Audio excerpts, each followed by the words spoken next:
عبر أمواج كلماته، كلمات تملأ القلوب بقوة الفصاحة، كلمات تتسلل إلى القلوب فتأسرها بجلالها وعذوبتها.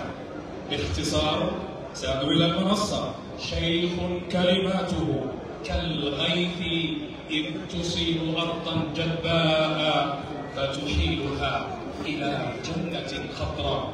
سعادة الدكتور البروفيسور كمال الدبدة، فليتفضل.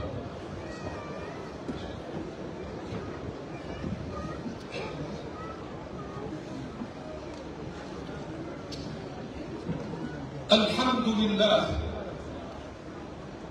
الحمد لله الواحد الأحد الفرد الصمد، الحمد لله ذي العزة والجبروت. سبحانك ما أعظم شأنك، سبحانك تقول للشيء كن فيكون، سبحانك تسمع دبيب النملة السوداء على الصخرة الصماء في الليلة الظلماء. سبحانك لك العزة والكبرياء. وأصلي وأسلم على أشرف الرسل قاطبة، محمد أشرف الأعراب والعجم، محمد خير من يمشي على قدمي، محمد تاج رسل الله قاطبة، محمد صادق الأقوال والكلم، محمد حاكم بالعدل ذو شرف، محمد شكره فرض على الأمم. فصلوا على رسول الله. اللهم صل وسلم. اللهم صل وسلم وزد وبارك على سيدنا محمد وعلى آله وأصحابه أجمعين.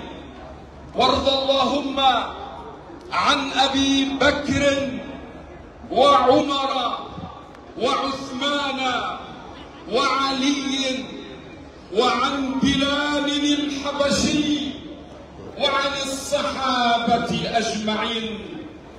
أما بعد، أيها الكرام، أيها الصادقون، أيها الأشراف، يا أحفاد بلال، الله أكبر، يا أحفاد بلال، الله أكبر، يا أحفاد النجاشي، الله أكبر، ويا حفيدات أم أيمن، الله أكبر، حياكم الله بالسلام، حياكم الله بالسلام في أرض السلام، الله أكبر، حياكم الله بالسلام في أرض السلام. السلام عليكم ورحمة الله وبركاته. وعليكم السلام ورحمة الله. أين أبدأ الحديث وإلى أين أنتهي وفي القلب عبارات وعبرات تختلج في صدر محب صادق لله عز وجل، محب صادق في حبكم. ها هو الله عز وجل يكرمنا بلقائكم مرة ثانية، فلله الحمد أولا وآخرا. شكرا مجلسنا الأعلى للشؤون الإسلامية، شكرا جمعية زيد بن ثابت، شكرا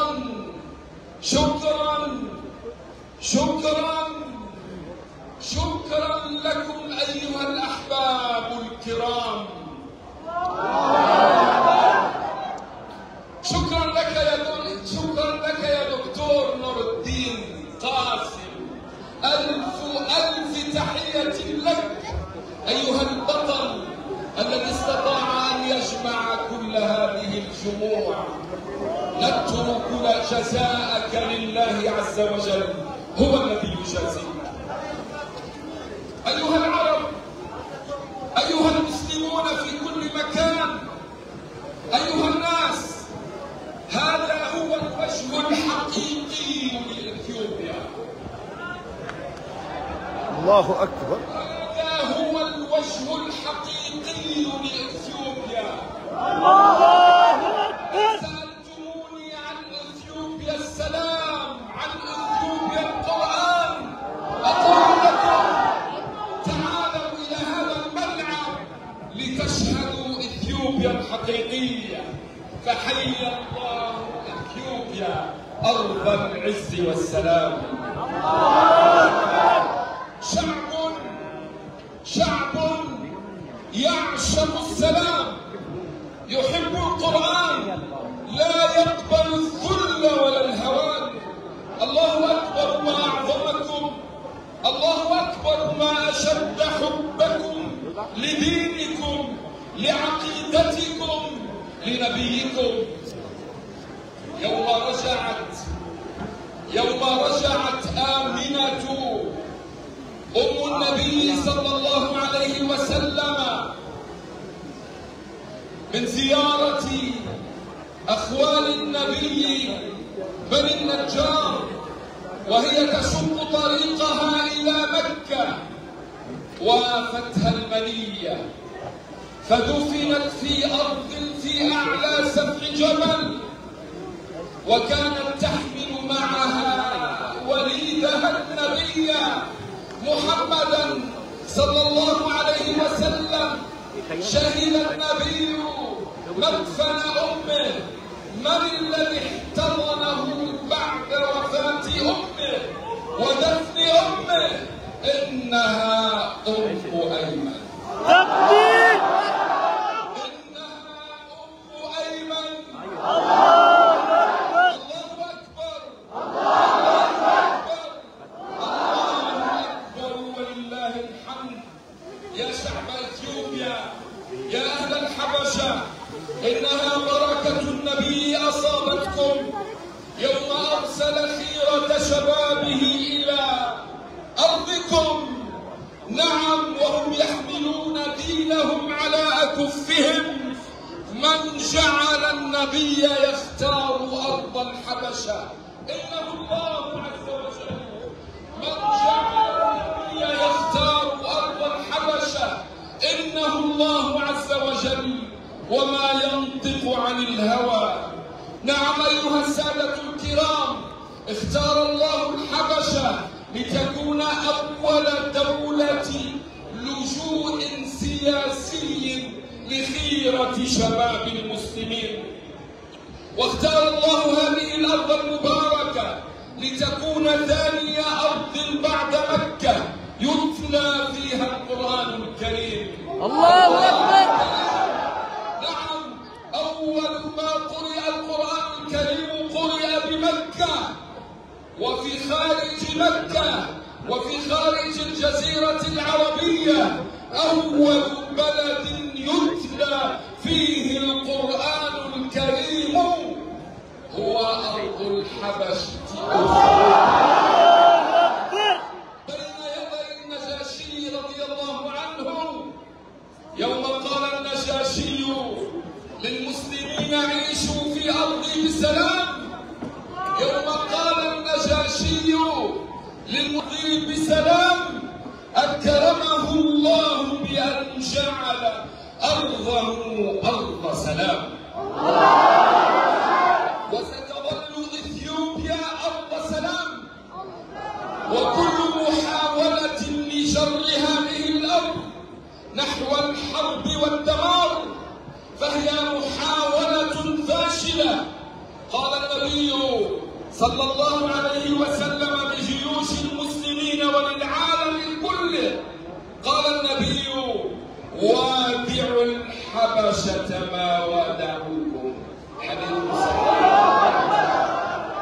أتعرفون ما معنى قوله وادعوا الحبشة ما ودعوكم؟ أي لا تبدأوا هؤلاء القوم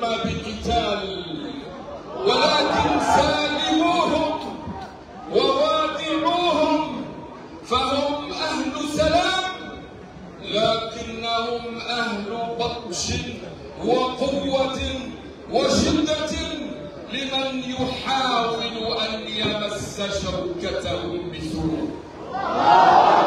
الله أكبر ولله الحمد. مخطئ من يدخل مع إثيوبيا في حرب أو نزال. أيها السادة الكرام، يوم خرج عمر بن الخطاب يريد الهجرة كان قويا وهو يحمل سيفه. عمر بن الخطاب قال لمكة كلها: من أحب أن تثكله أمه فليلحق بي وراء هذا الوادي. فخافت قريش منه ومن قوته ومن بطشه ومن قومه ومن ظهيره وظهره وأتباعه. لكن تعالوا بنا إلى بلال. من كان يحمي بلالا في أرض العرب؟ بلال لم يكن يملك قرار نفسه، ما كان يملك نفسه، كان عبدا عند سيده مكبل الأيدي والرجلين، على بطنه حجر لا ظهر له يسنده ولا أحد يعينه ولا أحد يدافع عنه، وكان سيقتل بكلمة من سيده. لكنهم لما طلبوا منه أن يكفر كان يقول: أحد أحد، فقولوا معي: أحد أحد، أحد أحد، رددوا معي: أحد أحد. بلال كان أقوى من عمر وهو يعلن إسلامه، فرضي الله عن بلال ورضي الله عن عمر. يا أحفاد بلال، تعالوا بنا إلى شق آخر وبه نختم. يا أحفاد بلال، حافظوا على أرضكم، حافظوا على أرضكم، وحافظوا على من ولاه الله عليكم. حافظوا على أرضكم وحافظوا على من ولاه الله عليكم. سيادة الدكتور آبي أحمد صانع مجد إثيوبيا، حياك الله بالسلام يا رجل السلام. أيها المسلمون في إثيوبيا، أيها المسلمون في إثيوبيا، والله إنكم لتحسدون على هذا الرئيس الموفق. أمثاله قليلون، فتح الباب أمامكم لتحيوا حياة المسلمين في عزة وشرف، فحافظوا عليه ولا تفرقوا فيه. هذا الذي أتاح لهذه الجماهير أن تجتمع وتلهج بذكر الله وتعلي ذكر الله، فيه الخير وهو مصدر أمن وأمان لكم. أنا زرت الحبشة قبل 3 سنوات فرأيتها، لكن لما زرتها اليوم أيها السادة الكرام، رأيت هذه العمارات ورأيت هذه الطرقات وهذه الجسور. دولة قوية. الله أكبر ولله الحمد، الله أكبر ولله الحمد. ألف ألف تحية لك سيدي آبي أحمد.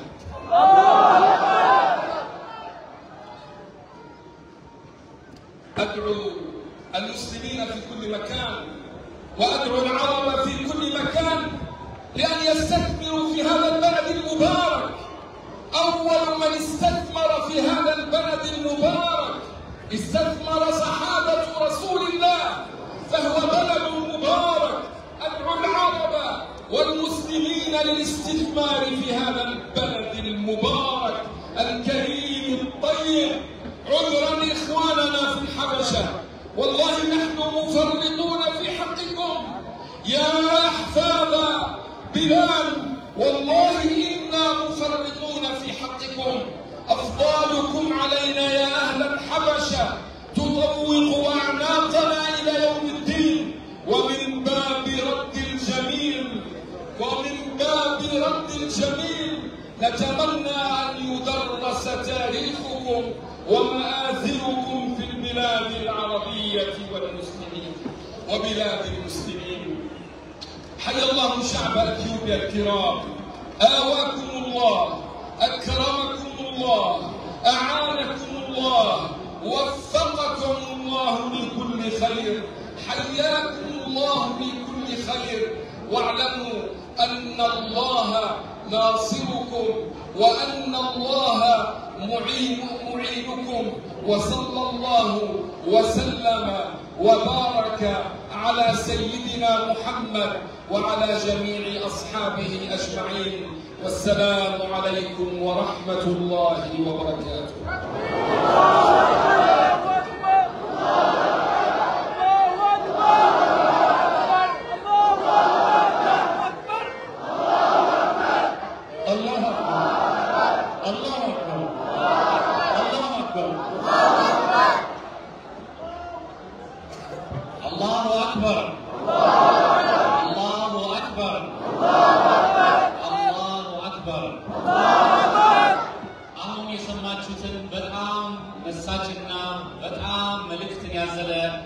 ንግግር ባጭሩ ለመተርጎም እንሞክራለን።